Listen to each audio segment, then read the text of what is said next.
Assalmuaikum everyone, welcome back to my channel. This is me Safoora Rahim, and in today's video I want to delve into a very interesting topic that has caught my attention in recent times. The concept of manifestation. Many of us are drawn to the idea of manifesting our desires, believing that through positive affirmations. Affirmations are nothing but positive statements we can attract what we seek into our lives. Okay, let me first clear the idea what manifestation means. Repeating something over and over and over again, like saying, I'll get good grades, I'll get that, I'll get this. Believing that it will come true. People think they can make things happen just by wanting them enough. But in Islam, we believe in something different. We believe in Allah subhanahu wa ta'ala, the most merciful and wise. We trust that whatever happens is because of Allah's plan for us. And manifestation takes away this belief in Allah's plan, which is not good. Okay, let me explain this with an example so that you can get a clear idea what do I actually mean by this. Imagine you have to reach from point A to point B. Point B are good grades in school, but you are starting with not so good grades at point A. To get from point A to point B, you have to work very hard, you have to study, you have to do revisions, you have to make notes, you have to give tests and everything. Besides this, you have to make dua to Allah subhanahu wa ta'ala to give you good grades. That's the ultimate thing we can do in our capacity. Right. But in manifestations, we simply focus on wanting something and getting it, which is called manifestation. We think that if we want something badly enough, we will automatically get it. But it doesn't happen this way. We all know this, right? We have to work for it to get something, to get somewhere.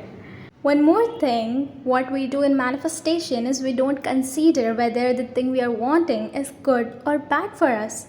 But Allah subhanahu wa ta'ala says in the Quran, but perhaps you hate a thing and it is good for you, and perhaps you love a thing and it is bad for you, and you don't know while Allah knows everything. Now you might know what I am trying to explain. We are not being humble enough to trust in our Allah's plan. We are saying, yes, we want this, it is good for us, we only know that it is good for us, we are not even considering what Allah subhanahu wa ta'ala has in store for us. We are saying we want this and we have to get it. What even worse we are doing in manifestation is we are removing Allah subhanahu wa ta'ala from the equation, na'uz billah. As Aisha Razillah ta'ala anha said, ask Allah for everything, even shoelaces, because if Allah does not make it easy for you to obtain it, you will not obtain it. See the level of iman. We have to ask Allah subhanahu wa ta'ala for a shoelace even. But rather in manifestation, the concept is totally different. We are saying, if you want something, we are going to get it by just repeating certain affirmations, by just writing it on a paper for a couple of times, or just thinking positively towards it. Where is Allah subhanahu wa ta'ala? We have to ask Allah subhanahu wa ta'ala first. We have to consider if it is good for us, if it is bad for us. We have to do istikhara for it. We have to ask Allah subhanahu wa ta'ala again and again and again. As Allah subhanahu wa ta'ala knows what's truly good for us, just ask Him. He is the most merciful, He is Ar-Rahman, He is Ar-Rahim. He will give it to you. So the crux of previous 2 or 3 minutes was, if you want something, you can't just simply get it. If you want to reach from point A to point B, you cannot just walk there. You have to ask Allah subhanahu wa ta'ala first to give you the capability to walk there.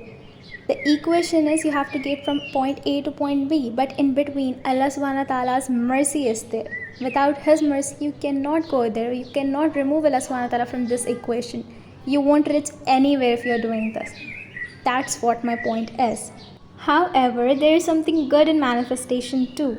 It's about being positive and believing good things will happen to you by Allah.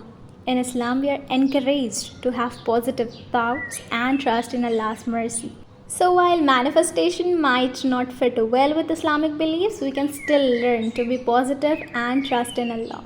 We should remember that our success and happiness comes from Allah's guidance and mercy. May Allah subhanahu wa ta'ala grant us the wisdom to distinguish between what aligns with our faith and what may lead us astray. Let's hold on to the teachings of Islam, finding comfort in knowing that our ultimate success lies in submitting to Allah's will.